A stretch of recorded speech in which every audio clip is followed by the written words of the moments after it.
मेरे प्रिय मित्रों, आइए स्वाध्याय के हम 16वीं पाठशाला में आइए प्रवेश करें।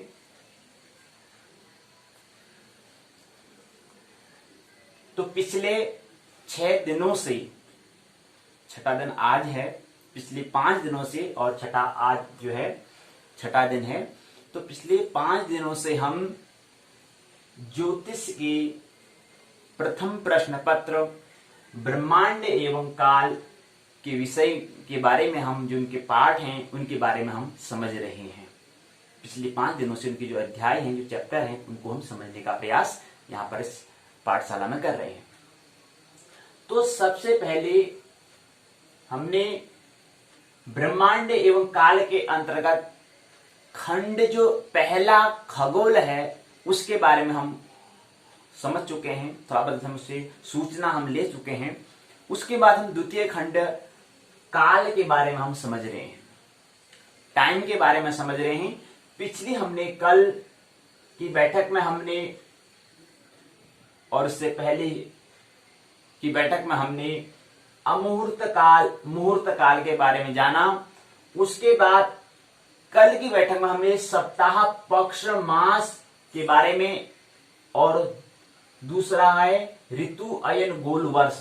अर्थात पहली जो बैठक थी उसमें हमने 2 इकाइयां, अमुहूर्त काल पहली इकाई है, द्वितीय इकाई है मुहूर्त काल। इसके बारे में हमने पहली जो सत्र हमारा द्वितीय सत्र था वहां पर हमने समझा। और उसके बाद फिर कल की बैठक में हमने 2 इकाई, पहली इकाई सप्ताह, पक्ष और मास, इसको हमने कल की पाठशाला में, और साथ ही साथ द्वितीय जो इकाई अर्थात चतुर्थ जो इकाई है, ये खंड काल के अंतर्गत जो चतुर्थ इकाई है ऋतु, अयन, गोल वर्ष के बारे में हम समझ चुके हैं। थोड़ा बहुत कुछ जानकारी हमें लेनी है, तो समझने के लिए कुछ बात हमने संकेत लिए ताकि हम उस बातों का चिंतन करें। छोटी मतलब 10 बातें हमको पढ़ना है, उसके बाद 10 बातें हमारे पास होती हैं, 10 से हमें 5 बातें लेनी है और 5 बातों को हमने क्या करना है, रखना है। उसका फिर क्या करना है, रखने के बाद चिंतन करना है, उसके बार बार विचार करना है। जिस समय हमें खाली वक्त मिलता है उस समय हमें उसमें विचार करना है, उसको समझना है। समझना ऐसे ही नहीं, अंडरस्टैंडिंग ऐसे ही नहीं आएगी, उसको पहले चिंतन करेंगे आखिर है क्या। हमने बताया विज्ञान में क्या और कार्य कारण का सिद्धांत आपने देखा होगा, तो क्या है खोज, क्या वजह है, इसकी पहले क्या करना है, खोज करना है। तो ये चीज पहले हमें क्या करेंगे, ये पहले हमें प्राथमिकता हमें देखनी होती है। तो ये हमने कल देखा।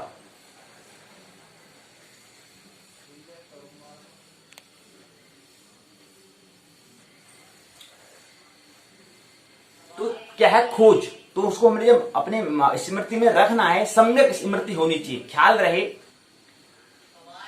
बुद्ध के 8 मार्ग के में उन्होंने एक मार्ग बता रहा है सम्यक स्मृति। सम्यक मतलब होता है राइट, मतलब होता है सही जानकारी, वो हमें क्या रखनी है, और सम्यक रखनी है, सही रखनी है और कम रखनी है, बहुत ज्यादा नहीं रखनी है, बहुत सारी जानकारी नहीं रखनी है। तो यहां से कुछ संकेत हम ले रहे हैं ताकि ब्रह्म क्या है या प्रकृति को तो हम समझ रहे हैं, प्रकृति को तो हम क्योंकि उसके आधार पर होते हैं, लेकिन ब्रह्म के लिए हमें अनुभूति करना होता है। उसमें हमें केवल क्या होना पड़ता है, केवल वहां पर हमें ध्यान करना होता है, केवल देखना होता है। ब्रह्म मतलब होता है दृष्टा, तो उसको हमें देखना है, उस स्थिति में, ब्रह्म की स्थिति में हमें पहुंचना है। लेकिन प्रकृति को समझते हुए हम ब्रह्म की स्थिति में पहुंचेंगे, ब्रह्म की ओर प्रवेश करेंगे, क्योंकि बाह्य जो परिधि है उससे ही अंदर केंद्र की ओर हम जाएंगे। तो पहले क्या करना है, उसको बात को रखना है, तो बहुत ज्यादा बात नहीं रखनी है, तो चिंतन हमें करना है, उस पर विचार करना है ताकि समझ पैदा आ जाए, ताकि स्मरण आ जाए। तो ये हमने कल यहाँ पर इन बात हमने की। तो आज की जो पाठशाला है उसमें हम 2 भाग हम कर रहे हैं, 2 भाग उसको समझेंगे। पहले भाग में हम क्या करेंगे, जो इकाई जो खंड दूसरा है ब्रह्मांड एवं काल के अंतर्गत जो प्रश्न पत्र है, JY101 का जो पहला प्रश्न पत्र है ब्रह्मांड एवं काल ज्योतिष का, स्नातक प्रथम वर्ष का, तो उसके अंतर्गत जो हमने खंड जो दूसरा है काल है, उसके अंतर्गत जो पंचम जो इकाई है वो है, इकाई का नाम है युग, महायुग, मनुवर, कल्प। अर्थात आज की पाठशाला में हम समझेंगे युग किसे कहते हैं, महायुग किसे कहते हैं, मनु किसे कहते हैं, कल्प किसे कहते हैं, और साथ ही साथ कल्प के बाद महाकल्प किसे कहते हैं, इसको समझने का हम प्रयास करेंगे। क्योंकि हम काल के बारे में, टाइम के बारे में समझ रहे हैं। इसको याद नहीं करना है, इसका चिंतन करना है, आखिर हम उसको समझेंगे कि समय ये चीज होता है। तो आइए इसको समझते हैं पहले। तो आप समझते हैं युग किसे कहते हैं? आपने नाम तो सुना होगा, युग कहते हैं, कलयुग कहते हैं, द्वापर युग कहते हैं, सत्ययुग कहते हैं। सुने, इतना तो सभी को पता होता है, सभी सुन ही लेते हैं, क्योंकि महत्व तो उसके बारे में पता नहीं हो, लेकिन जानकारी शब्द तो हमें पता चल ही जाते हैं। मतलब जानकारी मतलब आपस में कोई लोग सुन रहा है, उस शब्द के बारे में उसके बारे में पता नहीं होगा, लेकिन शब्द तो सुने ही है। उसके बारे में उस शब्द का क्या अर्थ होता है, अर्थ पता नहीं है, लेकिन शब्द तो सुने हैं। लेकिन यहाँ पर भी कुछ पाठशाला में कुछ ऐसे ही होता है कि जो शब्द हैं उनको हमें स्मृति में रखना है, तब तक के लिए रखना है जब तक उसका अर्थ समझ में ना आ जाए। जिस दिन अर्थ समझ में आ जाएगा उसको रखने की जरूरत नहीं होती है, फिर कोई आवश्यकता नहीं। तो ऐसे ही होता है कि कोई जीवन में हमें कोई बातें होती है, उसको हमें क्या है, रखना है स्मृति में, इसको बार बार करना है, उसको समझ जब तक समझ पैदा न हो जाए, तो अंडरस्टैंडिंग, समझ अर्थात जो साक्षी भाव जो है, अनुभूति जब तक ना हो जाए तब तक उसको क्या रखना है, तब तक तो रखना अनिवार्य है। तब तक उसमें क्या है, चिंतन करना, खोज करना, शोध करना जारी रहेगा। जिस दिन बात समझ में आ जाएगी फिर कोई अनिवार्यता नहीं है, फिर तो जो होगा वो करने वाला अलग होगा, हम तो केवल देखने वाले, क्योंकि ब्रह्म क्या है, वो देखने वाला था, दृष्टा है, वो कुछ नहीं करता है। और करना और करता कौन है, वो कौन करता है जो है वो प्रकृति के अंतर्गत आता है। और प्रकृति और ब्रह्म में अंतर है, वे केंद्र और परिधि में अंतर है, ये बात आप समझिए। तो फिर वहां से फिर क्या होगा, आगे नाटक बनेगा, फिर उसको फिर वो अपने कर्म से लिप्त नहीं होगा, क्योंकि कर्म भी क्या होना चाहिए, निष्काम होना चाहिए। मतलब क्या है, आपने सुना होगा कर्म निष्काम होना चाहिए। कैसे होगा, बात तो करते हैं बहुत सारी, कभी आराम से बात करेंगे, पहले इसको समझे, आइए पाठ को समझते हैं। तो ये हमने कहा युग, तो युग हमने सुना है, सतयुग नाम सुना है, त्रेता युग नाम सुना है, द्वापर युग नाम सुना है, कलयुग नाम सुना है। लेकिन बात ख्याल रही, क्योंकि हमने ये त्रेता, सतयुग, त्रेता, द्वापर, कल युग नाम सुना है, कहां पर सुना है, ये भारतीय संस्कृति में है। अर्थात भारत का जो वहां पर अनुभव किया गया है वो हृदय के तल पर है। और हृदय के तल पर अगर बुद्धि, जो हृदय के तल पर बातें हैं, अगर तुम उसको बुद्धि के तल पर सोचने का प्रयास करोगे तो अर्थ का अनर्थ हो जाएगा। तुमने हृदय के तल पर अगर बात की है तो हृदय के तल पर ही जाना होगा उस बात को समझने के लिए। ऐसा नहीं कि उसको बुद्धि के तल पर सोचने लग जाएं, तो ये अर्थ का अनर्थ हो जाएगा, क्योंकि हृदय के तल पर बात की है। तो सतयुग, त्रेता, द्वापर, कलयुग कुछ ऐसा नहीं है कि हमें आगे युग होगा, आगे समय होगा, नहीं। यहीं पर क्या है, सतयुग है, यहीं पर क्या है, कलयुग है, यहीं पर क्या है, द्वापर है, यहीं पर सतयुग, त्रेता, द्वापर, चारों युग यहीं पर हैं और कहीं नहीं होता है। ये बात ख्याल है, क्योंकि वहां पर काव्य की बात, और जो व्यक्ति यहाँ को बात समझ जाएगा तो आगे जो काल है उसको तो समझ जाएगा, वो बात में समझ में आए नहीं आए, लेकिन पहले वर्तमान को सुधारना होता है। तो वर्तमान हमारी स्थिति कैसी है, कैसे हमें आनंद महोत्सवपूर्ण जीवन जीना है, ये होना अनिवार्य है। अब तुम कहोगे कि यार सतयुग जो होता है वो 17,28,000 वर्ष का होता है, तो ये बुद्धि के तल पर सोच रहे हैं, गणना कर रहे हैं, अरे हाँ यार कोई बात नहीं, अभी तो 1 ही साल हो रहा है, वो तो 17,28,000 वर्ष के बाद आता है सतयुग, यहाँ तो आनंद भी है ही नहीं। ख्याल रहे, सतयुग अगर हम चाहें तो अभी आनंद महोत्सवपूर्ण जीवन से। सतयुग का मतलब क्या होता है, द्वापर का मतलब क्या होता है, त्रेता का मतलब क्या होता है, कली का मतलब क्या होता है, इसको हमने समझने के लिए एक अहोरात्र, एक वार के हिसाब से इसको समझें। अगर सतयुग की अगर हम बात करते हैं, जो हमारा जो समय होता है, जब हम रात्रि की निद्रा से जागरण करते हैं, जो अगर हम कहें अगर 5 बजे अगर हम क्या करते हैं, उठते हैं, तो 5 बजे से लेकर के 10 बजे का जो कालखंड है वो सतयुग कहलाएगा। एक दिन में उसको समझना है, तब जाके हम जो संकेत दिया गया है, आगे जो अन्य जो स्थूल जो समय है उसको तब समझ में आएगा। पहले हमें दैनिक क्रियाएं तो समझना है, एक दिन में कैसे सतयुग, त्रेता, द्वापर, कलयुग होता है, इसको समझें। तो पहले हमने कहा प्रातः काल जब हम उठते हैं तो 5 बजे से लेकर के, प्रातः काल से 5 बजे से लेकर के सुबह 10 बजे तक का जो वक्त, 6 घंटे का जो वक्त है, ये सतयुग कहलाएगा, सतयुग है। उस समय हमारा क्या होता है, हम सब तो हमारा जो उसमें मन जो होता है पूरा सात्विक होता है, इसलिए तो सतयुग कहा उसमें। और उसके बाद क्या होता है, त्रेतायुग 11 जब बज जाते हैं, 11 जब बजे तो 11 से लेकर के 4 बजे तक, अर्थात 7 से 12 बजे तक जब होता है, जो 6 घंटे का वक्त होता है, 11 AM से लेकर के 4 PM तक जो होता है वह त्रेतायुग होता है। और इसी क्रम में ये 6 घंटे का वक्त, और इसी क्रम में आगे फिर द्वापर युग होता है, 5 बजे से लेकर के रात्रि 10 बजे तक का द्वापर होता है। और इसी क्रम में जो अगला जो युग है, चतुर्थ चौथा जो युग है वह कलयुग। रात को 11 बजे से लेकर के अगले सुबह 4 बजे तक का वक्त होता है, वो होता है कलयुग। ये अनिवार्य नहीं है कि किसी के लिए यही हो। हमारा कर्म कैसा है, कर्म के हिसाब से हमारे लिए सत्युग होता है, कर्म के हिसाब से हमारे लिए द्वापर युग होता है, कर्म के हिसाब से हमारे लिए त्रेता युग होता है, कर्म के हिसाब से हमारे लिए कलयुग होता है। कर्म हम कैसे कर रहे हैं, कैसा हमारा कर्म हो रहा है, उस हिसाब से युग होता है, इस बात का स्मरण रहना चाहिए। तो ये हमने केवल समझाने के लिए आपसे कहा, संकेत देने के लिए कहा कि ऐसे हमारा एक दिन में अगर हम अपने दिनचर्या में अगर कर्मों को हम सही करें, सृजनात्मक रूप में अगर हम कर्म करेंगे, तो वहां से ये बाद में जब कह रहे हैं कि सत्युग जो होता है 17,28,000 वर्ष का होता है, तो ये कुछ बात समझ में हमें आ सकती है, उससे पहले नहीं। इसी क्रम में त्रेता जो होता है वो होता है 12,96,000 वर्ष का होता है। इसी क्रम में द्वापर युग जो होता है वो होता है 8,64,000 वर्ष का होता है। इसी क्रम में कलयुग है 4,32,000 वर्ष का होता है। इसे हम सौर वर्ष कहते हैं। मतलब यहाँ पर हम यहाँ पर वर्ष जो हमारे वर्ष हैं, पृथ्वी के सापेक्ष जो हम काल की जो गणना कर रहे हैं उसके हिसाब से क्या कहते हैं 4,32,000 वर्ष का कलयुग होता है, 8,64,000 का द्वापर युग होता है, 12,96,000 वर्ष का त्रेता युग होता है, 17,28,000 वर्ष का सत्य युग होता है। ये 4 युग होते हैं, इसको चतुर्युग कहते हैं। और इन्हीं युगों का योग को हम क्या कह देते हैं, महायुग कहते हैं। तो हमने कहा कि पहली जो आज की इकाई जो है पंचम इकाई है, जिसका नाम युग दिया है। तो युग के बारे में हमें थोड़ा सम्यक मतलब होता है राइट एजुकेशन, मतलब शिक्षा भी क्या होनी चाहिए, हमारी सम्यक होनी चाहिए। बहुत ज्यादा ढेर सारी जानकारी हमें प्राप्त नहीं करनी है। तो यहीं पर युग जो है पहला जो हिस्सा है इस इकाई के अंदर का जो पहला बिंदु है युग, वो पूर्ण होता है। तो कुछ संकेत हमने यहां से प्राप्त किए। अब हम अपने इसको चिंतन करेंगे, विचार करेंगे, मनन करेंगे, तो युग का क्या महत्व होता है ये हम समझ जाएंगे। इसी क्रम में अगला आता है महायुग। युगों का योग अर्थात जो 4 युग हैं, सतयुग, त्रेता, द्वापर, कलयुग हैं, इन युगों का योग को हम कहते हैं महायुग कहते हैं। युगों का योग को हम क्या कहते हैं, महायुग कहते हैं। युगों का योग महायुग कहलाता है।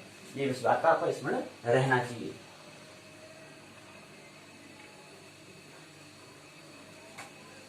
तो महायुग हमने बताया, महायुग मतलब क्या है, सतयुग है 17,28,000 वर्ष, त्रेता है 12,96,000 वर्ष, द्वापर 8,64,000 वर्ष, कलयुग है 4,32,000 वर्ष।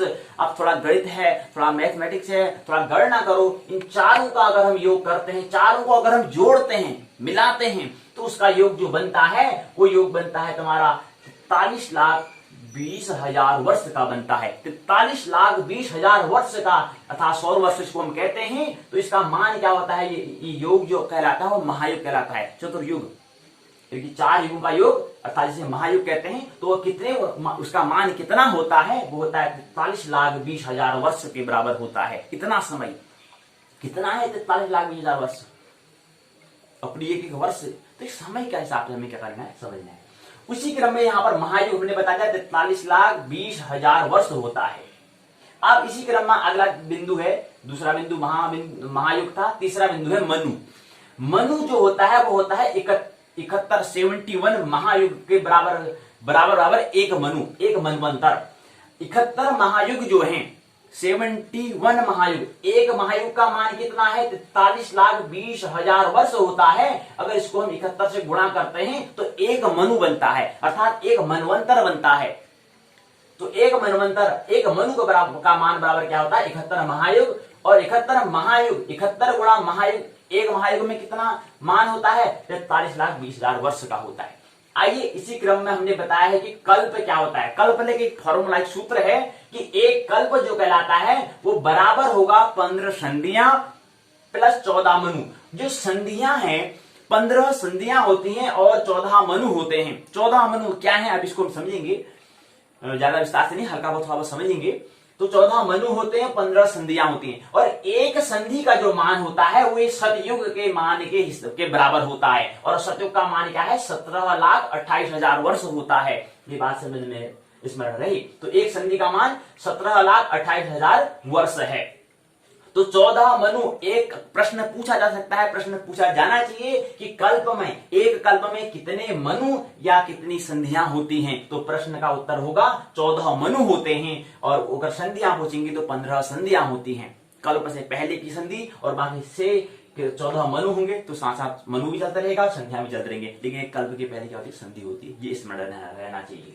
तो एक कल्प बराबर क्या है, 14 मनु, और 14 मनु बराबर क्या होता है, 14 गुणा 71 महायुग, अर्थात क्या होता है, 14 मनु का योग क्या है, एक कल्प है। और ये कितना है, 994, 994 इतना महायुग है।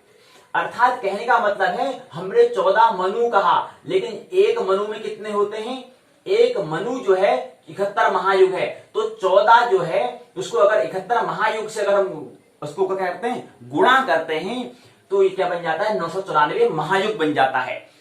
तो एक कल्प में 994 महायुग हैं, लेकिन अभी क्या है, केवल हमने मनु की 14 मनु की बात की है, प्लस संधिया की हमने बात अभी नहीं की है। तो संधिया की अगर बात करते हैं तो एक संधि का मान हमने बताया था कि 17,28,000 वर्ष होता है। अगर 15 को अगर मैं 17,28,000 वर्ष अगर गुणा कर देता हूं तो वह आता है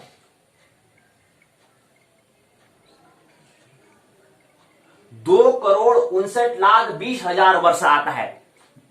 2,59,20,000 वर्ष ये आता है। ये जो है 2,59,20,000 वर्ष जो है वो यहां पर 994 है। 94 के बाद 1,000 करने के लिए यहां पर 6 महायुग की आवश्यकता होती है। तो 6 महायुग जो है, 6 महायुग जो हैं वह उनका मान अगर हम निकालते हैं तो वो आएगा 2,59,20,000 के वर्ष के बराबर आएगा। तो इसलिए हम कह सकते हैं 6 महायुग का मान हमने बताया 2,59,20,000 वर्ष होता है। तो हम क्या कहेंगे, हम ये कहेंगे कि एक कल्प में 994 क्या होते हैं, मनु होते हैं। 994 महायुग से क्या बनता है, 14 मनु बनते हैं, और 6 महायुग से क्या बनता है, 15 संधियां बनती हैं। तो ये टोटल कुल मिला के हो जाता है कि एक कल्प में क्या होता है, 1,000 महायुग होते हैं। 1000 अर्थात 1,000 क्या होता है, महायुग होता है। तो एक कल्प बराबर 1,000 महायुग होता है। तो कल्प ही हमने समझा, तो हमने बताया ही है। इसके बाद आता है कल्प के लिए क्या होता है, हमने बताया 1,000 महायुग होता है बराबर, और 1,000 महायुग जो होता है वह ब्रह्मा का एक दिन कहलाता है। ब्रह्मा किसे कहते हैं, ब्रह्मा कौन है या किसको कह रहे हैं, और विष्णु किसे कह रहे हैं, महेश किसे कह रहे हैं, अब इसको हम समझेंगे। तो थोड़ा काव्य की भाषा है, हृदय की भाषा है, बुद्धि से समझने का अगर प्रयास किया अर्थ का अनर्थ हो जाएगा, बार बार स्मरण करने की बात है। तो हृदय से इसको समझने का प्रयास करेंगे। अभी हम समझेंगे कि ब्रह्मा विष्णु क्या होता है, इसको संक्षिप्त में समझेंगे। तो क्या है कल्प, हमने बताया। तो एक कल्प में 1,000 महायुग होता है, अर्थात ब्रह्मा का एक दिन होता है। एक दिन होता है, बात समझ में आ रही, दिन कह रहे हैं, ये वाला दिन नहीं कह रहे हैं जैसे हम यहाँ पर दिन कहते हैं। एक दिन मतलब 12 घंटे जैसे हमारे यहां होते हैं, वहां ब्रह्मा के एक कल्प होते हैं। 1,000 महायुग के बराबर ब्रह्मा का एक दिन होता है, जैसे हमारे यहाँ 12 घंटे का एक दिन होता है। इसी क्रम में क्या होता है, इसका एक कल्प का जो अगर मान निकालते हैं तो आता है 4,32,00,00,000 इतने वर्ष, इतना सौर वर्ष हम निकालते हैं, या इसको कहें 4320 मिलियन वर्ष इसको हम कहते हैं, मिलियन ईयर हम इसको कहते हैं, ईयर्स। तो इतना क्या है, पृथ्वी के सापेक्ष इतना का इसका क्या है, मान है। तो ब्रह्मा एक कल्प में कितने वर्ष होते हैं, तो 4,32,00,00,000 होते हैं। कितने होते हैं, 4,32,00,00,000 एक कल्प में होते हैं, मतलब एक दिन में होते हैं। अर्थात कहने का मतलब ब्रह्मा के 4,32,00,00,000 का ब्रह्मा का एक दिन, हमारे यहाँ एक दिन कितने 12 घंटे का होता है। हमारे यहाँ पृथ्वी के हिसाब से 12 घंटा होता है, जबकि वहां पर अगर ब्रह्मा की बात करें तो ब्रह्मा का दिन क्या होगा, 4,32,00,00,000 के बराबर होगा। तो ये बात समझें, टाइम और जो है टाइम का क्षेत्र के हिसाब से अलग अलग होता है, ये बात ख्याल रहे। यहां से बात हमें ये स्पष्ट बात ये समझ में आ रही है, यहां से हमें ये देखने का, यहां से ये हम समझने का अवसर मिल रहा है कि टाइम क्या होता है, अलग, हर टाइम का जो क्षेत्र पर निर्भर करता है।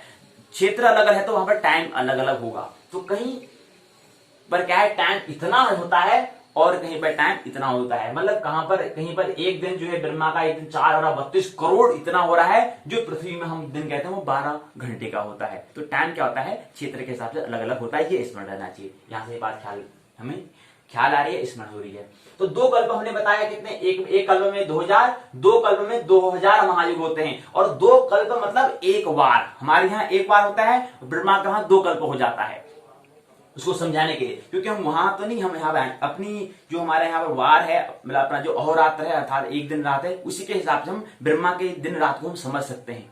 मेरे ब्रह्मा मतलब क्षेत्र, दूसरा जो क्षेत्र है वहां के समय को हम समझ सकते हैं। तो हमने कहा क्षेत्र में टाइम जो है अलग अलग क्षेत्र में अलग अलग टाइम होता है, इस पर हम समझ में आ रही है, जिसको हम ब्रह्मा कह रहे हैं। तो ब्रह्मा की हम इसको कह सकते हैं। तो ब्रह्मा का क्या है, दो कल्प 2000 महायुग के बराबर है, अर्थात ब्रह्मा का एक अहोरात्र मतलब वार है। तो ब्रह्मा की आयु क्या होती है, 100 वर्ष की होती है। और उस 100 वर्ष को ही हम क्या कहते हैं, महाकल्प कहते हैं। क्या कहते हैं, महाकल्प कहते हैं। तो हमने बताया योग, महायोग, मनु और कल्प की हम बात करें, और कल्प की बात है महाकल्प। महाकल्प मतलब ब्रह्मा की 100 वर्ष की आयु। तो एक, आप ब्रह्मा की 100 वर्ष तो हम कह रहे हैं, लेकिन एक वर्ष में कितना मान होता है इसको समझें। तो एक वर्ष के लिए हमने क्या कहा, दो हमने कल्प कहा, अर्थात दो कल्प मतलब यहाँ पर एक दिन रात हम कहते हैं एक अहोरात्र के बराबर होता है, अर्थात 2000 महायुग के अंतर्गत आते हैं। तो दो कल्प बराबर, अगर उसको एक महीने का हमारा जो यहाँ पर 30 दिन का हमारा क्या होता है, एक महीना होता है, यानी कि एक वार हमारा एक वार, और एक महीने में कितने वार होते हैं, 30 वार होते हैं, 30 दिन रात होते हैं, या 30 अहोरात्र होते हैं। तो 30 अहोरात्र, तो इसी प्रकार से यहाँ पर दो कल्प हो रहे हैं, तो दो कल्प को हम गुणा 30 से कर देंगे, तो एक वर्ष कितना होता है उस मान को हम निकाल रहे हैं। तो क्या हो जाएगा, दो कल्प गुणा हम 30 करेंगे तो 60 कल्प हो जाएगा, और 60 कल्प बराबर क्या होता है, एक माह। तो ब्रह्मा का जो क्या है, एक महीना जो होता है वो 60 कल्प के बराबर होता है। और कल्प कितना है, हमने बताया कि 4 अरब 32 करोड़ वर्ष के बराबर होता है। कितने बराबर होता है, अर्थात ब्रह्मा का एक दिन जो होता है वो कितना होता है, 4 अरब 32 करोड़ वर्ष के बराबर होता है। तो हमने कहा कि अब हमें एक वर्ष निकालना है, क्योंकि एक वर्ष में 12 महीने होते हैं, तो वैसे ही वहां भी नियम लागू होगा ब्रह्मा के लिए भी। तो ब्रह्मा का क्या है, 12 माह गुणा 60 कल्प बराबर 720 कल्प आ जाता है। तो यहाँ पर क्या है, ब्रह्मा का एक वर्ष जो है वो कितने, उसका वर्ष कितने के बराबर है, 720 कल्प के बराबर है। और 720 जो कल्प है, इस कल्प को हमने बताया था कितना होता है, 4 अरब 32 करोड़ के बराबर होता है। इसको गुणा कर देंगे तो ये आ जाता है 3,11,040 करोड़ वर्ष के बराबर आ जाता है। क्या आ जाता है, 3,11,040 करोड़ वर्ष के बराबर ये आ जाता है मान। तो ब्रह्मा का एक वर्ष हम कह सकते हैं 720 कल्प है, एक वर्ष बराबर 720 कल्प, अर्थात क्या है, अर्थात ये है कि 3.1104 गुणा 10 की घात 12 वर्ष के बराबर होता है। हमने यहाँ पर देखा है कि 720 कल्प जो है वो क्या है, 720 गुणा 4 अरब 32 करोड़ वर्ष के बराबर है। तो ये आता है, कितना मान आता है, 3.1104 गुणा 10 की घात 12 वर्ष के बराबर आता है। यानी कि क्या है, 3,11,040 करोड़ वर्ष के बराबर आता है।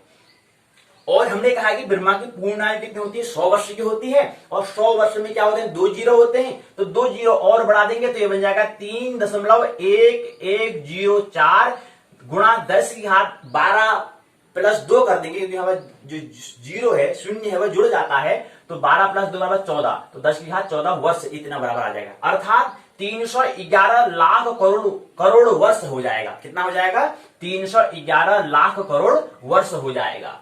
अभी यहाँ पर 20 लाख करोड़ वर्ष का पैकेज मिला था, तो उससे बड़ा है ये कितना है, वहां पर हमने 20 लाख करोड़ कहा था, यहाँ पर 11 लाख करोड़ अर्थात 20 लाख करोड़, लेकिन यहाँ पर 311 लाख करोड़ वर्ष है। समझो ना, गणना करनी है तो ऐसे समझे। तो इसको मतलब क्या बन जाएगा, ये हमने बता दिया, 3.1104 गुणा 10 की घात 14 वर्ष बन जाएगा। बात समझ में आ रही, तो ये बात समझिए। तो महाकल्प क्या है, 311 लाख करोड़ वर्ष हम कह सकते हैं इसको, करीब करीब वो इसके करीब ही आ रहा है, करीब करीब क्या है, 311 लाख करोड़ वर्ष है।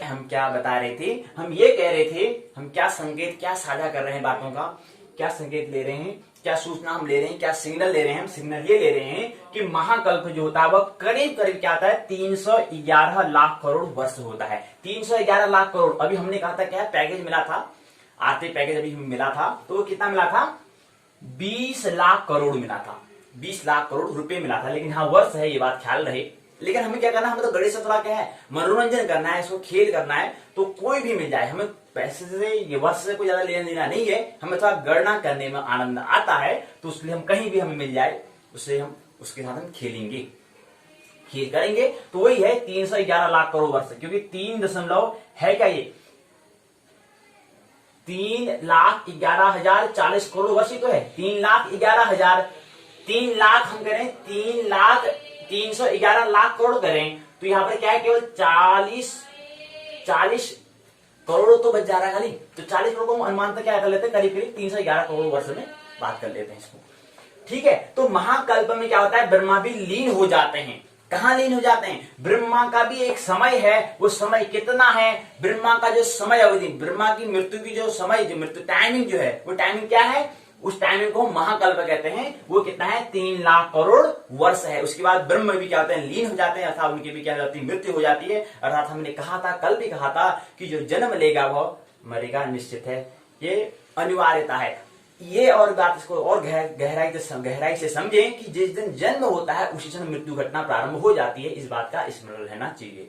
जिस दिन महाकल्प आता है, ब्रह्मा भी जिस दिन जन्म हुआ उस दिन से उनका मरना क्या हो गया, प्रारंभ हो गया, दिन कम होने शुरू हो गए। तो महाकल्प जिस दिन आएगा उस दिन वो घटना पूर्ण हो जाती है, जो हमें दिखाई देती है। प्रकृति अलग, ब्रह्म अलग हमें दिखाई देता है। प्रकृति अपनी जगह पड़ी रहती है, ब्रह्म अपनी जगह चले जाते हैं। ब्रह्म जहां होता है अपनी अगली यात्रा में प्रवेश, जिसे हम आत्मा कहते हैं, वो अपनी यात्रा में, अगली यात्रा में प्रवेश कर जाते हैं। और प्रकृति जो होती है वो, उसको हम पता ही है क्या करते हैं, आपको पता ही है, वो हम उसका क्या करते हैं, दाह संस्कार इत्यादि हम कर देते हैं, तो वो प्रकृति। तो ब्रह्म महाकल्प में क्या होता है, ब्रह्मा भी लीन हो जाता है, ब्रह्मा की मृत्यु हो जाती है, किसमें, ब्रह्म में। तो महाकल्प बताया हमें 3,11 लाख करोड़ वर्ष के बराबर होता है। एक बात और बताई थी हमने, यहां पर कहा था कि ब्रह्मा विष्णु महेश किसे कहते हैं। आइए पहले इसको समझते हैं। हम बात कर रहे हैं ब्रह्मांड की, अर्थात ब्रह्म प्लस अंड। ब्रह्म क्या है, हमने बताया है, ब्रह्म मतलब परमात्मा, अर्थात जो आत्मा हम जिसे कहते हैं या परमात्मा हम जिसे कहें वो है, अर्थात जिसको हम केंद्र कह सकते हैं, ये अप्रकट हम जिसे कह सकते हैं, जिसे मतलब मौजूद, जिसकी मौजूदगी होगा, जो जिसमें कोई कृत्य नहीं होता है, अकर्ता जिसे हम कह सकते हैं, दृष्टा जिसे हम कह सकते हैं। ठीक है, तो वो क्या है, और प्लस अंड क्या है, प्रकृति है। और प्रकृति हमने कहा, प्रकृति क्या होता है, प्रकृति होता है, प्रकृति अर्थात दृश्य, और ब्रह्म मतलब होता है दृष्टा, और ब्रह्मांड बन जाता है दर्शन। तो एक फॉर्मूला बन जाता है, ब्रह्मांड और ब्रह्म प्लस अंड, अर्थात दर्शन कब होगा, मतलब हमारा जो दर्शन करते हैं, कहते हैं दर्शन करते हैं, वो दर्शन कब होगा, जब दृष्टा और दृश्य, अर्थात क्या है कि हमें दो चीज एक साथ दिखनी चाहिए। अर्थात कहने का मतलब है, अगर दो व्यक्ति आपस में अगर वार्तालाप कर रहे हैं तो हमें 4 व्यक्ति दिखने चाहिए। कितने व्यक्ति, 4 व्यक्ति हमें दिखनी चाहिए। तो जो व्यक्ति 4 व्यक्तियों को देख पा रहा है, 4 व्यक्ति हैं ऐसे जिसको समझ में आ रहा है, तो इसका मतलब क्या है, वो व्यक्ति क्या है, जागृत हुआ व्यक्ति है, वो होशपूर्ण व्यक्ति है, होशपूर्ण जीवन जी रहा है। क्यों, क्योंकि एक तो दृष्टा है, एक दृश्य है। 2 दृश्य होंगे, 2 दृष्टा होंगे, 2 देखने वाले होंगे, और 2 आपस में बात कर रहे होंगे। मतलब दृश्य मतलब प्रकृति होगी, और दृष्टा मतलब ब्रह्म होगा। तो ब्रह्म मतलब कितने, 4 व्यक्ति होंगे। जो 4 व्यक्ति इसको देख पा रहे हैं, इसका मतलब व्यक्ति क्या हो गया, व्यक्ति क्या है, जागा हुआ व्यक्ति है। मतलब जागने में भी जो जागा है वो व्यक्ति है, हम कहेंगे उसको, जिसको 4 व्यक्ति दिखाई दे रहे हैं। 4 व्यक्ति मतलब 4, 2 दृष्टा में, 2 दृश्य में। मतलब कहने का अंदर साक्षी, मतलब 2 आपस में बात कर रहे हैं, वो जब आपस में बात कर रहे हैं तो पीछे साक्षी मतलब गवाह हो रहा है। हाँ, 2 व्यक्ति आपस में बात कर रहे हैं, एक अंदर से, एक अंतस में, जो हम साक्षी जिसे हम ब्रह्म कहते हैं, जिसे हम आत्मा कहते हैं, वो भी इसको देखना। आत्मा का स्वभाव कैसा है, दृष्टा होना है, देखना है, एक वो। और दूसरा व्यक्ति भी तो बात कर रहा है, उसके अंदर भी तो आत्मा है, उसका जो वहां भी आत्मा का क्या स्वभाव है, देखना, अर्थात दृष्टा होना। तो एक दृष्टा वहां, एक दृष्टा यहाँ, अंतस में एक दृष्टा, जिसे आत्मा कहे, वहां भी आत्मा है, तो वहां भी एक देखने वाला, यहाँ भी एक देखने वाला, और 2 आपस में बात करने वाले जो सभी को दिख रहे होंगे। आमतौर पर जो अगर विज्ञान के तलबा देखेंगे कहेंगे दो ही लोग बात कर रहे हैं, लेकिन जो थोड़ा विज्ञान के अंतर जो गहन अनुभव को जो साधना में जो प्रवेश किया होगा, जो योग में जो ध्यान में प्रवेश किया होगा, वो कहेगा दो व्यक्ति नहीं 4 व्यक्ति हैं। तो ये ख्याल रहे। तो हमने बात किया कि हमने बताया कि क्या है, ये 4 व्यक्ति हैं।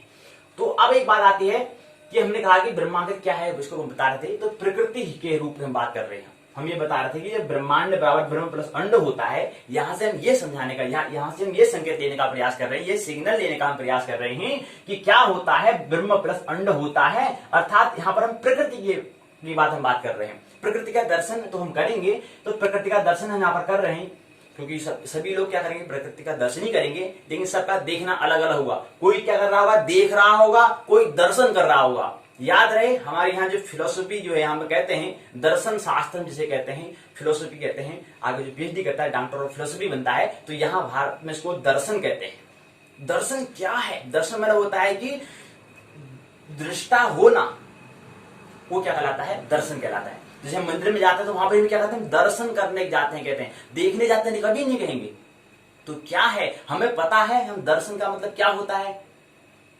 या सब कह रहे हैं हाँ मंदिर में दर्शन करके आ गए। हाँ, दर्शन मतलब क्या, दर्शन मतलब दृष्टा होना। क्या तुम दृष्टा हो पाए? अगर जिस दिन तुम दृष्टा हो जाते फिर मंदिर भी जाने की जरूरत उतनी आवश्यकता नहीं होती, जहां पर आप होते वही मंदिर बन जाता है। चलिए पहले हम समझे कि प्रकृति क्या है। तो प्रकृति हमने बताया, प्रकृति के 3 गुण होते हैं, तो आपको पता ही है। तो प्रकृति के 3 गुण है, सत्व रज और तम। क्या है, 3 गुण है, सत्व रज और तम। तो प्रकृति के 3 गुण है, ये अलग अलग व्यक्ति के दृष्टिकोण है। कोई व्यक्ति इसको सत्व कहता है, कोई व्यक्ति इसको विष्णु कहता है, कोई व्यक्ति इसको न्यूटन कहता है। तो ये सब व्यक्तियों के दृष्टिकोण है। तो कोई इसको सत्व कहेगा, कोई इसको विष्णु कहेगा, कोई इसको क्या कहेगा, न्यूट्रॉन कहेगा। तो इलेक्ट्रॉन प्रोटॉन न्यूट्रॉन की हम बात कर रहे हैं, ब्रह्मा विष्णु महेश की हम बात कर रहे हैं, सत्व रजत तम की बात कर रहे हैं। ये क्या है, प्रकृति के रूप हैं। तो रूप की बात कर रहे हैं। तो कोई सत्व कहेगा, कोई रज कहेगा, कोई तम कहेगा, कोई विष्णु कहेगा, कोई ब्रह्मा कहेगा, कोई महेश कहेगा, कोई न्यूटन, कोई इलेक्ट्रॉन, कोई प्रोटॉन कहेगा। न्यूटन, प्रोटॉन और इलेक्ट्रॉन कहेगा। एक ही बात है, वो प्रकृति के रूप हैं। और प्रकृति इस मापना प्रकृति के गुण है, माफ करना प्रकृति के गुण हैं। और प्रकृति के 2 रूप हैं, स्त्री और पुरुष, धर्म और विज्ञान। धर्म जो है वो इसको हम ईक्यू कहते हैं, और जो विज्ञान होता है इसको हम आईक्यू कहते हैं। तो आईक्यू मतलब सुना ही होगा, नाम तो सुना ही होगा, इतना जाना माना है। और ईक्यू भी है। तो आईक्यू मतलब होता है इंटेलिजेंस क्वोशिएंट होता है, और ईक्यू मतलब होता है इमोशन क्वोशिएंट होता है। अर्थात क्या है, एक विज्ञान को दिखा रहा है, एक बुद्धिमत्ता को दिखा रहा है, एक भावमत्ता को दिखा रहा है, एक भाव हृदय को दिखा रहा है। लेकिन याद रहे, थोड़ा एक अंतस में हमें जाना होता है। जो प्रकृति, हम यहाँ पर क्या कहा, हमने कहा है प्रकृति के 2 रूप हैं, स्त्री पुरुष। लेकिन ब्रह्म की तो बात नहीं है, क्योंकि ब्रह्मांड क्या बनता है, ब्रह्मांड ब्रह्म प्लस अंड, और अंडे जो है प्रकृति जो है क्या है, स्त्री और पुरुष, धर्म और विज्ञान, ईक्यू और आईक्यू। लेकिन कहाँ है ब्रह्म, कहाँ है ब्रह्म, है नाभि में, वहां पर हमें स्थित होना होता है। तो इसलिए यहाँ पर प्रकृति की हम अधिक से अधिक शिक्षाएं क्या हो सकती हैं, मस्तिष्क तक, थोड़ी से थोड़ी अगर होगा तो हृदय तक, लेकिन नाभि तक हमें स्वयं जाना होगा। वहां पर कोई किसी का सहारा नहीं है। असल में कहो, जो पूरी सारी की सारी शिक्षा बुद्धि का विकास और क्या है, हृदय का विकास करती है। नाभि का विकास कोई शिक्षा नहीं करती। वहां पर हमारा संस्कार, हमारे जैसी प्रवृत्ति होगी, जैसी रुचि होगी, उस हिसाब से हमें अपना विकास करना होता है। कहने का मतलब वो अपने एक समय के अनुरूप चलता है। एक समय आने पर क्या होता है, नाभि का विकास होता है। लेकिन प्रयास हमारा क्या होना चाहिए कि शिक्षा का प्रारंभ हमारे नाभि से होना चाहिए।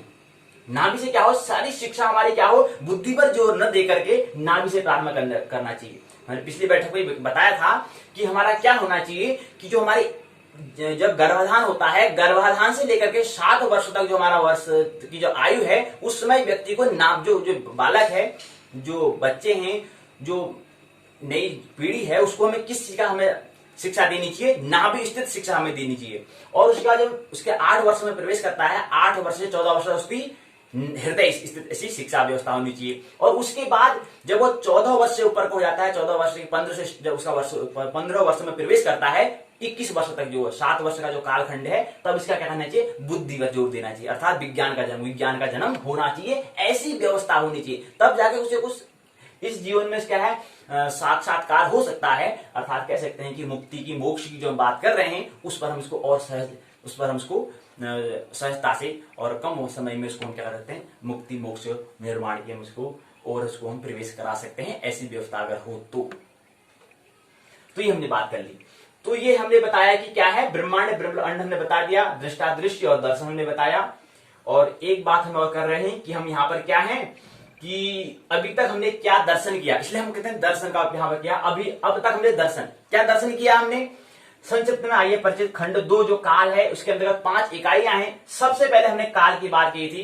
काल किसे कहते हैं, काल कल्यते इति काल हमने कहा था। तो हमने यहाँ पर जाना कि महाकल्प में ब्रह्मा का भी क्या जाता है, संहार हो जाता है। तो यहाँ पर हमने काल के 2 भाग किए थे, एक को हमने अखंड काल कहा था, एक को सखंड काल कहा था, अर्थात एक को अखंड मीन्स संहारक हमने कहा था और दूसरे को सखंड मतलब गणनात्मक या कलनात्मक हमने इसको कहा था।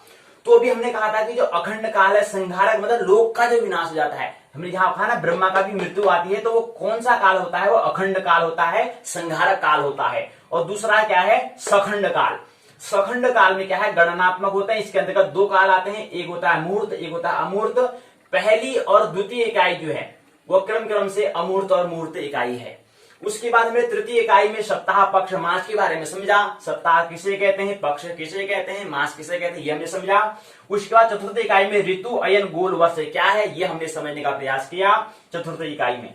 पंचम इकाई में हमने दर्शन किया युग किसे कहते हैं, महायुग किसे कहते हैं, मनु किसे कहते हैं, कल्प किसे कहते हैं और महाकल्प क्या है, ये हमने समझने का प्रयास किया। और यहां पर एक बात समझे कि हम ये किसकी बात की, हमने काल की बात की, लेकिन याद रहे कालातीत अर्थात ब्रह्म। हम बात तो प्रकृति की कर रहे हैं क्योंकि अधिक से अधिक बात जो होती है प्रकृति, और अधिक से अधिक जो बातें हो सकती हैं, चर्चाएं होती हैं, वो प्रकृति तक हो सकती हैं। लेकिन ब्रह्म में क्या होना पड़ेगा, मौन होना पड़ेगा। बिना मौन के वहां पर शब्द कुछ काम आने वाले नहीं है, वहां पर हमें निशब्द होना पड़ेगा, मौन होना पड़ेगा, ध्यान में प्रवेश करना होगा। तो वहां पर शब्दों से कुछ काम होने वाला नहीं है।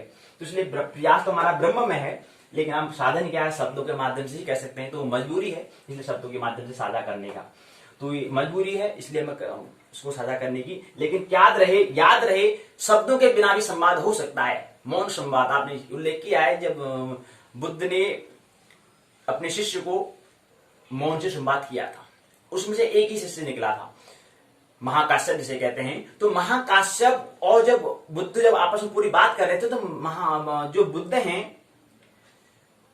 बुद्ध जो है उनने कहा, आज वो बुद्ध मौन संवाद करने के विचार से आए थे। तो मौन संवाद बहुत लोग जो आगे उनके जो अनुयायी थे उन्होंने कहा, यार आज बुद्ध बोल क्यों नहीं रहे, इतना वक्त हो गया, अभी तक प्रवचन अपना उपदेश उन्होंने देना प्रारंभ नहीं किया, इतना वक्त हो गया, आधा घंटा, 1 घंटा, 2 घंटा, 3 घंटा बीत गया है, अभी तक इनने कुछ कहा क्यों नहीं है।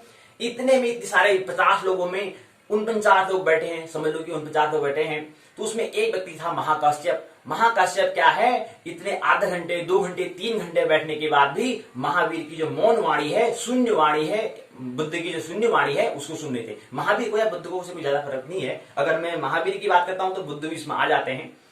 तो बुद्ध क्या है, बुद्ध के अंतर्गत महावीर आ जाते हैं। तो बुद्ध ने क्या कहा, मौन संवाद किया। तो इतने में महाकाश्यप हंसा कि आधे घंटे से 1 घंटे से क्या कर रहे हैं, बुद्ध मौन वाणी, शून्य वाणी दे रहे हैं, तो उसको महाकाश्यप ने सुना। अन्य लोग 49 लोग वंचित रह गए। तो याद रहे कि मौन संवाद भी हो सकता है, अगर हम इतने निपुण हो जाए, इतने महारत हासिल कर लें, तो मौन संवाद भी हो सकता है। तो प्रयास तो मौन रहने की बात है, कैसे मौन हो। तो यू का सहयोग 2019 में मिला है, तो उसका पूरा भरपूर सहयोग लेंगे। उसके माध्यम से भी उसका भी जो पाठ्यक्रम बनाया है उस पर हम चर्चा कर रहे हैं। जबकि संकेत हमें 2018 में मिल गया था, हम अपने हुनर के हिसाब से उस पर क्या करते हैं, प्रयास जो कर रहे थे, हमने 2018 में किया था। तो ये बातें थी, हमने ये बताया कि ये क्या है, ब्रह्मा विष्णु ने बता दिया है, ये बातें हमने समझी। तो आइए आप थोड़ा सा हमको और समझें कि है क्या। जो हमने संकेत लिए थे उसको समझने का हम प्रयास करें। एक सूत्र हम ले रहे हैं गीता का। सूत्र है अध्याय 8 का श्लोक 17वां है, जिसमें दिया है सहस्त्रयुग पर्यंतम अहयत ब्रह्मण विदु रात्रिम युग सहस्त्रांताम ते अहम रात विदः जना। तो क्या होता है सहस्त्र मतलब हजार उपरंत के बाद क्या होता है, बाकी इसको आप मतलब समझे, बाकी हम समझाने की जरूरत नहीं है, लेकिन इस सूत्र के माध्यम से भी क्या दिया है कि ब्रह्मा का भी क्या होता है, कल्प कितना होता है, क्या होता है, पूरी हमने यहाँ पर जो बात की है वो इस सूत्र में दिया है। गीता का उल्लेख तो महत्वपूर्ण है, करना ही पड़ता है, क्योंकि वो क्या है मनशास्त्र है, और शिक्षा जहां पर बात की होगी तो वहां पर मनशास्त्र की बात की जाएगी, मनोविज्ञान की बात की जाएगी, लेकिन मनशास्त्र ऐसा शास्त्र है जो क्या करता है, ब्रह्म की ओर संकेत करता है, इसलिए गीता का सूत्र का उपयोग करना अनिवार्य है। तो हमने बताया क्या है, एक बार और उच्चारण कर लेते हैं, सहस्त्र युग पर्यंतम अह यद ब्राह्मण विदु रात्रम युग सहस्त्रांताम ते अहरात्र विदः जना। जब हम सूत्र को लेंगे तो एकदम ऐसा विकास होना चाहिए कि सूत्र को लेकर हम खुद उसका अर्थ करना सीखें। तो इसलिए सूत्र हमने लिया है, समय आने के बाद फिर हमको इसका अर्थ करेंगे, स्वतः ही करेंगे समझ के हिसाब से। तो ये बात है, इसको हम समझिए। अब क्या है, थोड़ा सा इसको समझ लेते हैं। ये हमने बताया था, कुछ बात हमने की थी, मनुष्य योनि में मिला शरीर, मनुष्य शरीर में सर्वप्रथम उद्देश्य क्या है, जिस मनुष्य को भगवान सत्य, अपने कर्तव्य मतलब धर्म, शास्त्र आदि पर संपूर्ण विश्वास जिस काल समय से हो जाए, वो तब उसे हम निम्न कर्म हमें करने चाहिए बता रहे हैं। तो पहला क्या है, स्वामी की कथाओं आदि का श्रवण करना चाहिए, श्रोता बनना चाहिए। पूर्ण जब क्या हो, पूर्ण रूप से स्वामी की कथाओं का श्रवण करके तब जाकर हमें सुनना चाहिए। सुनकर क्या है, कुछ सुनाना चाहिए। पहले क्या है, सुनना महत्वपूर्ण है, फिर मतलब पहले श्रोता होना महत्वपूर्ण है। पहले सुने, पहले शून्य बात, जो शून्य चल रहा है उसको सुने, या कोई बात बता रहा है उसको सुने, उसके बाद वक्ता बने। और ये बात बता रहे हैं, बहुत सारी बातें हैं, ज्यादा बात हम नहीं करेंगे। यहाँ पर बता रहे थे कि ब्रह्मादि ने गताब्दाम, सृष्टि गताब्दाम, कल्प के बारे में इतना सब समझ दिया हुआ है, हमें ज्यादा इसको कंठस्थ नहीं करना, लेकिन इसको समझेंगे कि इसमें दिया हुआ है। ऐसा जो काल होता है अलग अलग भिन्न भिन्न क्षेत्र में भिन्न भिन्न समय जो होता है, उसको हम समझ रहे हैं बैठक में। ऐसे यहाँ पर दिया हुआ है पूरा ही, ब्रह्मा के दिन में इतना होता है, जो हमने यहाँ पर बताया था वही है। हमने कहा था जैसे क्या है, 14 मनु होते हैं। कौन कौन से होते हैं, पहला होता है स्वयंभू, दूसरा होता है स्वारोचिस, तीसरा उत्तम, चौथा तामस, पांचवा रेवत, छठा चाशुक्ष, सातवां वैवस्वत, आठवां सावर्णी, नवा दक्ष सावर्णी, 10वां ब्रह्म सावर्णी, 11वां धर्म सावर्णी, 12वां रुद्र सावर्णी, 13वां देव सावर्णी, 14वां इंद्र सावर्णी। ये क्या होता है, 14 मनु होते हैं। हमने कहा ना 14 मनु और 15 संधियों की मिलाकर क्या बनता है, कल्प बनता है। तो ये हमने बता दिया, ये क्या है, 14 मनु हैं। और ये हमने कल वही चतुर्युग 71 महायुग के बराबर एक कल्प ब्रह्मा का एक दिन होता है। मनवंतर 14 संध्याएं होती है, हमने बताया है। मनवंतर मतलब 14 संध्याएं। देखो ना यहाँ पर देखो, मनु और मनवंतर क्या है, इसको थोड़ा समझ लें। मनु हमने कहा कि कितने होते हैं, 14 मनु होते हैं, लेकिन इसमें जो मनवंतर कितने होते हैं, मनवंतर भी कितने होते हैं, 14 होते हैं। ठीक है, एक संधि कल्प की होती है, इसलिए 15 संधियां, मतलब जो 14 संधियां हैं उसको ही हम क्या कहते हैं, 14 मनवंतर कहते हैं। थोड़ा सा समझ लें, ये बात को फिर बाद में असमंजस ना हो, इसको स्पष्ट कर लें। तो 14 मनवंतर प्लस 14 संधियां, अर्थात क्या होते हैं, 14 मनवंतर, 14 मनु जिसे हम कहते हैं, और 14 संध्याएं जिसको मनवंतर भी हम कह सकते हैं। तो कल्प संधि को छोड़ करके, तो कल्प की जो पहली है संधि जो है, जो हमने बताया कितनी है, 17,28,000 वर्ष की जो है वो कल्प की संधि होती है। पहले क्या होगी, संधि होगी, उसके बाद फिर क्या होगा, मनु, फिर संधि, फिर मनु, फिर संधि, ऐसा चलता रहेगा, सिक्वेंस चलता रहता है। तो हमने बताया है कि हम कहते हैं ओम विष्णु परमा, हम संकल्प जब लेते हैं वहां पर हम कहते हैं, उस संकल्प को थोड़ा ध्यान पूर्वक होश पर उसको स्मरण करना चाहिए हमें। तो अभी क्या है, हमने बताया कि बताना महत्वपूर्ण है कि ब्रह्मा की जो 50 वर्ष की आयु होती है उसको परार्ध कहते हैं। क्या होता है, जो ब्रह्मा की जो पूर्ण आयु है उसको हम ब्रह्मा की जो पूर्ण आयु जो 100 वर्ष है उसको हम 2 परार्ध कहते हैं। एक परार्ध का मान 50 वर्ष के बराबर होता है, ब्रह्मा के समय के हिसाब से 50 वर्ष के बराबर, और एक 50 वर्ष, तो एक ब्रह्मा की जो 100 वर्ष की आयु उसमें 2 परार्ध होते हैं, ये समझ लें। तो अभी एक पदार्थ व्यतीत हो चुका है, दूसरा परार्ध चल रहा है, ये स्मरण रहे। तो दूसरे पदार्थ जो चल रहा है उसमें क्या हो चुका है, कल्प की संध्याएं से 7 संध्याएं बीत चुकी हैं। एक एक परार्ध बीताकर दूसरे परार्ध चल रहा है, यह उनके 51वां वर्ष उनको चल रहा है। 51 वर्ष का प्रथम दिन या कल्प से हम कह सकते हैं। वर्तमान में कल्प के आरंभ से अब तक स्वयंभू प्रथम मनु से लेकर के 6 मनु अपने अपनी संध्याओं से क्या है बीत चुके हैं। कल्प की संध्याओं से 7 संध्याएं बीत चुकी हैं। वर्तमान में सप्तम जो है या 7वां वैवस्वत मनवंतर चल रहा है और उसके क्या है 27 चतुर्युग भी बीत चुके हैं। इस समय 28वां चतुर्युग के कलयुग का क्या है संध्या काल चल रहा है। कलयुग हम कह रहे हैं ना कलयुग, तो कलयुग का क्या चल रहा है, संध्या काल चल रहा है। अर्थात संधि जो हम बता रहे हैं क्या है 17,28,000 वर्ष का जो वक्त है, ये जो कालखंड है ये चल रहा है।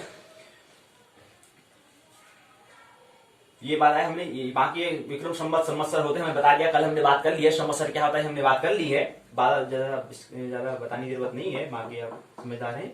तो इसके बाद यहाँ पर बता है वहां की 7 मनवंतर वैवस्वत मनु और वर्तमान में वैवस्वत मनु के 10 पुत्र हैं, ये सब बता रखा है इसमें।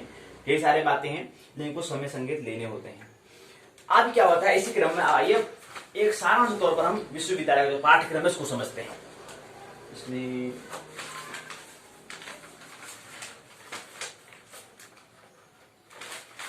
आइए विश्वविद्यालय का पहले पंचमी इकाई को समझते हैं, क्योंकि हमें क्या करना है संयोग विश्वविद्यालय का ही यूओयू का ही लेना है, सहयोग सहारा हेल्प उसके साथ से। तो पहला है 5वां इकाई है जो हम बता रहे हैं कालखंड जो है खंड 2 काल, उसके अंतर्गत 5वीं इकाई युग महायुग मनु और कल्प। इकाई की संरचना प्रस्तावना उद्देश्य युग, युग के अंदर महायुग परिचय, मनु कल्प बोध प्रश्न सारांश पारिभाषिक शब्दावली, बोध प्रश्न के उत्तर सहायक पाठ्य सामग्री संदर्भ ग्रंथ निबंधात्मक प्रश्न।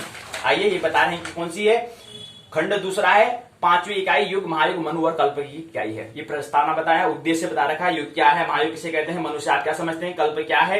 युग महायुग मनु कल्प का व्यवहारिक उपयोग करें। युग महायुग से परिचय बता रहे हैं, इसमें सूत्र दिए 1-2, उसके हिसाब से जो यहाँ पर बात की है वही इसके अंतर्गत में बताया गया है, कुछ सूत्र के माध्यम से बताया है कितना अंतर है। तो कुल युग ने बताया, कुल युग कितना होता है 43,20,000 वर्ष, 100 वर्ष के बराबर क्या होता है ये महायुग होता है, ये इसमें बताया गया है। इसी क्रम में ये ब्रह्मा का जो एक सिद्धांत है, किताब के नाम देखा तो दिया है, ब्रह्म स्फुट सिद्धांत के अनुसार बताया है, महायुग युग चरण के बारे में बताया है। अलग अलग किताब भी हैं, अलग अलग व्यक्ति ने किताब लिखी है, उस हिसाब से हमने बता रखा है, लेकिन हमें केवल संकेत देने की कैसे भिन्न भिन्न क्षेत्र में समय भिन्न भिन्न होता है, अलग अलग होता है। तो इसी पर हम समझिए, कहते हैं कि दिव्य वर्ष होता है, सौर वर्ष होता है, जो यहाँ पर 17,28,000 वर्ष का है वो यहाँ पर दिव्य वर्ष में 4800 हो जाता है। 48 दिव्य वर्ष मतलब समझते हो, जहां पर हमारा एक दिन वहां 6 महीने का एक दिन और 6 महीने का एक रात होता है, तो ऐसे 4800 वर्ष है, तो यहाँ पर 17,28,000 वर्ष है। पर एक दिन होता है, 6 महीने का जहां पर एक रात होता है, अर्थात एक वर्ष का जहां पर एक वार होता है, अर्थात एक अहोरात्र जहां पर होता है, वहां दिव्य वर्ष का हम प्रयोग करते हैं। मतलब अलग अलग क्षेत्र है ना, यहाँ पर जैसे हम थोड़ा जगह अलग अलग क्षेत्र में जाएंगे तो वहां पर समय अलग अलग होता है, ये हम समझ रहे हैं। तो इसलिए बताया कि जो सतयुग है उसमें दिव्य वर्ष में 4800 होते हैं और यहाँ पर 100 वर्ष में 17,28,000 वर्ष हो जाता है। और त्रेता में क्या है 3600 है, तो यहाँ पर सौर वर्ष में यहाँ पृथ्वी के हिसाब से कितना वक्त हो जाता है 12,96,000 हो जाता है। इसी क्रम में द्वापर में 2400 है, तो यहाँ पर क्या रहता है 8,64,000 हो जाता है। कलयुग में 1200 दिव्य वर्ष है, तो यहाँ पर क्या रहता है 4,32,000 हो जाता है। इसी बार महायुग का युग हमने बताया, यहाँ पर महायुग का युग 12,000 हो जाता है, तो यहाँ पर 43,20,000 वर्ष हो जाता है, ये हम यहाँ पर समझ रहे हैं। तो यही बताया सूर्य सिद्धांत के अनुसार योग मनु कल्प युग के चरण आदि बता रखा है। सूर्य सिद्धांत अलग अलग किताबें हैं, अलग अलग चीज हैं, उसके हिसाब से बता रखा है। कुछ बोध प्रश्न पूछा गया है, चतुर्युग से आप क्या समझते हैं। चतुर्युग मतलब 4 युगों का योग। 4 युग कौन कौन से हैं, सतयुग त्रेता द्वापर कलि, इनका युग को बता रहे हैं। और उसके बाद बता रखा है सतयुग में धर्म के कितने पाद होते हैं, ये पूछा है। कलयुगों की आयु कितनी है, ये पूछा है। एक कल्प में कितने महायुग होते हैं, ये पूछा है। द्वापर युग के आरंभ में संध्या वर्ष की संख्या कितनी होती है, ये पूछा है। आर्यभट्ट के अनुसार एक वन में कितने महायुग होते हैं। त्रेता युग का मान दिव्य वर्ष में कितना होता है।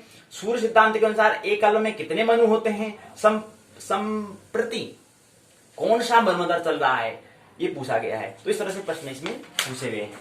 तो ये चीज बात है। फिर मनु का मान पूछा गया है इसमें। इसी क्रम में आगे सूर्य सिद्धांत के अनुसार मनु का काल बताया है, कल्प का मान बताया है। इसी क्रम में फिर क्या है सारांश बताया है, उसका परिभाषिक कल्प मन होता है ब्रह्मा का 1 दिन, महाकल्प ब्रह्मा का 100 दिन, युग मन होता है सतयुग आदि 4 युग, महायुग चतुर्युग हो गया, चतुर्युग मतलब 4 युग का युग हम कहते हैं। जल मतलब जल से पूरी तरह ढक जाना, अहोरात्र दिन रात। तो जल पृथ्वी क्या होती है, पूरी क्या होती है, जल से क्या रहती है, जिसको लय और प्रलय हम कहते हैं, वो होता है, प्रलय लय चलता रहता है। व्यक्ति मन बीता हुआ, कल्पांत सृष्टि मन होता है चराचर प्राणी, ग्रह नक्षत्र देव दैत्य युक्त सभी स्थल को क्या कहते हैं, सृष्टि हम कहते हैं। तो कुछ प्रश्न पूछे गए हैं, ये बोधात्मक प्रश्न का उत्तर बताया है, संदर्भ ग्रंथ है निबंधात्मक प्रश्न। युग और महायुग को परिभाषित करते हुए विस्तार से वर्णन करो। सविस्तार से क्या करना है, वर्णन करना है। मनुष्य से आप क्या समझते हैं स्पष्ट करो, कल्प से आप क्या समझते हैं वर्णन करो, ये बताया है। ये क्या है, हम बात कर रहे हैं निबंधात्मक प्रश्न, ठीक है। निबंधात्मक 3 पूछे गए हैं। तो यहीं पर क्या होता है, कालखंड जो है पूर्ण होता है, 5 इकाई इसकी पूर्ण होती है। कल की बैठक में हम पंचांग के बारे में समझेंगे, लेकिन उससे पहले हम बात कर लें कि एक बार और बात कर लेते हैं इसको, एक बार जो खंड है इसको समझ लें, एक बार और संक्षिप्त हम इसको देख लें, क्योंकि बार बार इसको हमको पुनरावृत्ति हमें करना है इसकी, कि संकेत हमें समझ में नहीं आ रहे, तो बार बार एक बार देख लें कि इसमें दिया क्या है विश्वविद्यालय के पाठ में, इसको एक बार देख लें। ये बात करिए, खंड काल 2 है, ये पूछा है, ये इसकी इकाई संरचना है। प्रस्तावना रूपरेखा जो है, प्रस्तावना उद्देश्य संघारक खंडकाल, संघारक अर्थात खंडकाल, कलात्मक अर्थात कल मतलब गणनात्मक अर्थात सखंडकाल होता है। बोध प्रश्न सूक्ष्म काल, त्रुटि रेणु तत्व निवेश लव लीचक आधुनिक सूक्ष्म काल। बोध प्रश्न सारांश परिभाषा शब्दावली, बोध प्रश्न सहायक सामग्री पाठ्य सामग्री, संदर्भ ग्रंथ और निबंधात्मक प्रश्न, ये पूछा है। ये रूपरेखा इसकी ऐसी है, ये देख रहे हैं आप, खंडकाल दिया गया है, इसके बारे में ये दिया गया है, कलनात्मक खंडकाल के बारे में दिया गया है, सूक्ष्म काल के बारे में दिया गया है, त्रुटि के बारे में, उसी क्रम में रेणु के बारे में, इसी क्रम में तत्पर के बारे में, लव के बारे में, निवेश के बारे में दिया गया है, निक्षक के बारे में दिया गया है, आधुनिक सूक्ष्म काल के बारे में बताया गया है। प्रश्न है, सारांश और बात दी गई है, शब्दावली से यहाँ पर बताई है, पाठ्य सामग्री, बोध प्रश्न के उत्तर यहाँ पर बताए गए हैं, और इसके संदर्भ ग्रंथ सूची और निबंधात्मक प्रश्न पूछे गए हैं, 5 प्रश्न पूछे गए हैं। उसके बाद फिर क्या है, प्राणादिक मुहूर्त काल जो है, यहाँ पर इसकी संरचना दी है, प्रस्तावना उद्देश्य प्राणादिक मुहूर्त काल, बोध प्रश्न सारांश परिभाषा शब्दावली, बोध प्रश्न के उत्तर, सहायक पाठ्य सामग्री, संदर्भ ग्रंथ, निबंधात्मक प्रश्न पूछे गए हैं। ये इकाई दूसरी है खंड काल के, खंड 2 काल के अंतर्गत। ये इसकी क्या दिया है, यहाँ पर प्रस्तावना दिया गया है, इसका उद्देश्य ये प्राणादिक मुहूर्त काल के बारे में बताया गया है। इसके अंतर्गत बताया है मुहूर्त काल भारतीय काल के हिसाब से और पाश्चात्य काल के हिसाब से बताया गया है। ये हमने थोड़ा समझने का प्रयास पिछली बैठक में कर चुके हैं, लेकिन फिर भी ये क्या है संक्षिप्त में इसको देखें। इसके बाद विश्वविद्यालय फिर बोध प्रश्न दिया गया है इसमें, उसके बाद इसी क्रम में आगे क्या दिया गया है, उसके बारे में आगे बताया है, ये भी इसके बारे में आगे बताया गया है। और इसके बाद से आगे क्या है, सारांश से बताया है, यहाँ पर सारांश। ये जो हम बात कर रहे हैं कर्तव्य कितना होता है, ये सब इसके बारे में यहाँ बताया है। इसमें भी हल्का संकेत दे दिया है, आगे पढ़ने वाले हो ये इसी बारे में पहले बता दिया। सारांश बताया है यहाँ पर, उसका परिभाषा शब्दावली यहाँ बता रखी है, उसका बोध प्रश्न बताए हैं, उनके उत्तर दिए हैं। उसके बाद क्या यहाँ पर संदर्भ ग्रंथ बता रखा है। उसके बाद क्या है, निबंधात्मक प्रश्न है, 3 निबंधात्मक प्रश्न पूछे गए हैं। फिर अगला तीसरी इकाई है सप्ताह पक्ष माह अधिमाह 6 मास है। वही इकाई की संरचना जो है, इकाई की संरचना क्या है, प्रस्तावना उद्देश्य सप्ताह पक्ष मास अधिमाह 6 मास, बोध प्रश्न सारांश परिभाषा शब्दावली, बोध प्रश्न के उत्तर, सहायक पाठ्य सामग्री, संदर्भ ग्रंथ, निबंधात्मक प्रश्न, ये बताया है। ये इकाई की संरचना है, वही यहाँ पर बताया है। प्रस्तावना उद्देश्य सप्ताह परिचय बता दिया, शुक्ल पक्ष क्या होता है, पक्ष मास क्या होता है इसके बारे में, कृष्ण पक्ष क्या होता है इसके बारे में। उसके बाद फिर इसी क्रम में आगे क्या बताया है, ये मास के बारे में, सौर मास के बारे में, पक्ष क्या फल क्या होता है, और उसके बाद चंद्र मास क्या है उसके बारे में बता रखा है। इसी क्रम में आगे क्या है, बोध प्रश्न पूछे गए हैं। वारों की संख्या क्या होती है, नक्षत्र मास, सावन मास क्या होता है इसके बारे में बता रखा है। फिर इसमें सौर मास, चंद्र मास क्या है इसके बारे में, सावन मास क्या है इसके बारे में, और उसी क्रम में क्या है अधि और 6 मास क्या होता है इसके बारे में बता रखा है। इसी क्रम में फिर आगे सूर्य सिद्धांत के अनुसार बता रखा है क्या है, क्या दशा किसे कहते हैं, महीनों के बारे में बताया है। सारांश बता रखा है, ये परिभाषा शब्दावली यहाँ पर दी हुई है। बोध प्रश्न यहाँ पर दिया गया है, संदर्भ ग्रंथ की सूची यहाँ पर इसकी दी हुई है। उसके बाद प्रश्न पूछे गए निबंधात्मक प्रश्न, और यहीं पर क्या होती है, इकाई तीसरी जो बोलनी होती है। चौथी है ऋतु अयन गोल वर्ष होता है। इकाई की संरचना, प्रस्तावना उद्देश्य ऋतु परिचय अयन गोल वर्ष, बोध प्रश्न सारांश परिभाषा शब्दावली, बोध प्रश्न सहायक पाठ्य सामग्री, संदर्भ ग्रंथ और निबंधात्मक प्रश्न ये पूछा गया है। ये यहाँ पर दिया है, प्रस्तावना उद्देश्य ऋतु परिचय, इसके बारे में थोड़ा वही बता रखा है, यहाँ भी उसके बारे में बताया। फिर अयन गोल किसे कहते हैं यहाँ उसके बारे में बता दिया हमने। फिर बहुत प्रश्न पूछे गए हैं, और इसी क्रम में फिर आगे दक्षिणायन अयन फल क्या होता है, अयन किसे कहते हैं वो बता रखा है। वर्ष किसे कहते हैं यहाँ पर बता दिया हमने, और इसी क्रम में फिर इन्हें बताया सौर वर्ष क्या है, चंद्र वर्ष क्या है इसके बारे में, सावन वर्ष और 12 स्पत्य वर्ष अर्थात हम बात कर रहे थे, किसकी बात कर रहे थे? वहां पर हमने बात की थी नक्षत्र वर्ष जो है उसके बारे में यहाँ पर की है।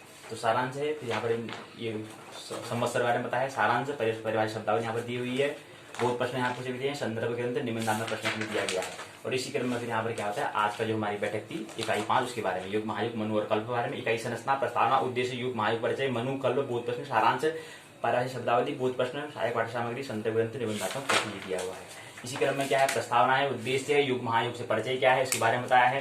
इसी क्रम में क्या है, ब्रह्मा अलग अलग सिद्धांतों के अनुसार, ये ब्रह्म स्पष्ट सिद्धांत के अनुसार हो रहा है, महायुग युग चतुर्युग क्या है इसके बारे में बता रखा है। फिर यही क्रम सूर्य सिद्धांत के अनुसार बताया है और ये बहुत प्रश्न पूछे गए हैं। इसी क्रम में फिर क्या है, यहाँ पर मनु का मान बता रखा है, सूर्य सिद्धांत के अनुसार मनु का मान क्या है इसके बारे में, कल्प का मान क्या है इसके बारे में, और उसका सारांश परिभाषित शब्दावली यहाँ पर दी हुई है। उसके बाद बहुत प्रश्न और संदर्भ ग्रंथ और निबंधात्मक प्रश्न पूछे गए हैं। तो यहीं पर क्या होती है, इकाई भी पूर्ण और खंड भी पूर्ण होता है।